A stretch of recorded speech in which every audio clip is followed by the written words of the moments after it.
Mr. Speaker, last year I said to this House that we will continually endeavour to increase the value which government receives for money it spends. Let us be frank, let me be frank. This is a very difficult task, with too many points of resistance around the country. However, we have registered some progress. In the present system, procurement transactions take place in too many localities and the contracts are too short-term. Consequently, there are hundreds of thousands of transactions from a multitude of centres across the country.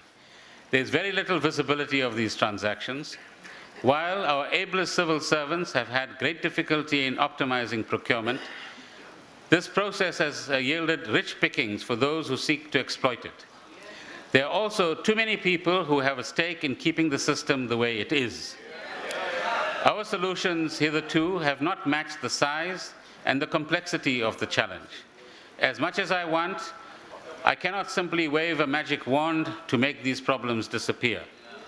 This is going to take a special effort from all of us in government, assisted by people in business and broader society, including the ladies and gentlemen on my left. And it will take time, but we are determined to make progress. The process for setting up the Chief Procurement Office and officer is in place, and the National Treasury has deployed a senior DDG to this position, Mr. Kenneth Brown. We've been given seconded personnel from the private sector to assist us in this unit, and work is well on its way.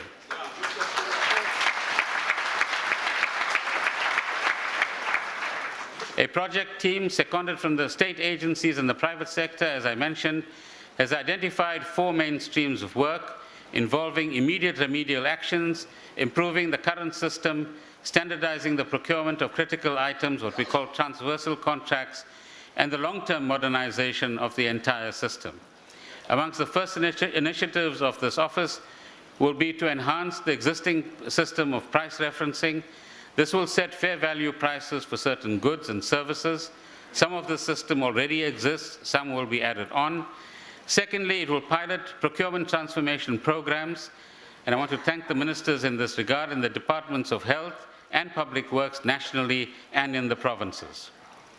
National Treasury is currently scrutinizing 76 business entities with contracts worth 8.4 billion rands, which we believe have infringed procurement rules.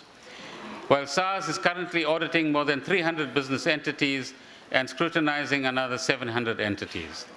The value of these contracts is estimated at over 10 billion rands. So far, 216 cases have been finalized, resulting in assessments amounting to over 480 million rands being raised.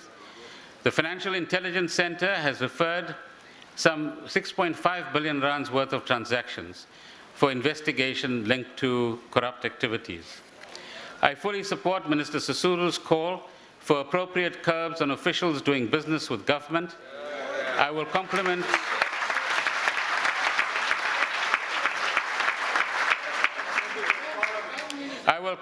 her initiative by aligning the Public Finance Management Act with the provisions of the Public Service Act.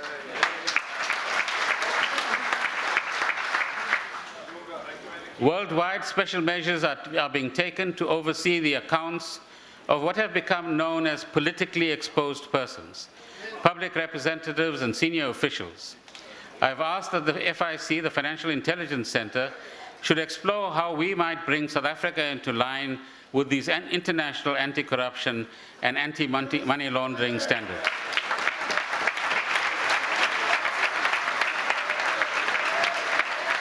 Mr. Speaker, taxpayers and indeed all South Africans are understandably impatient for tangible change.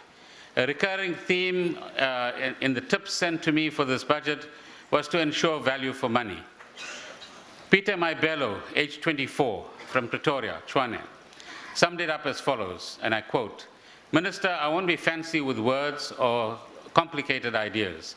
My advice for a healthy, sustainable fiscus is to brutally eradicate corruption, then we will be honored to pay taxes."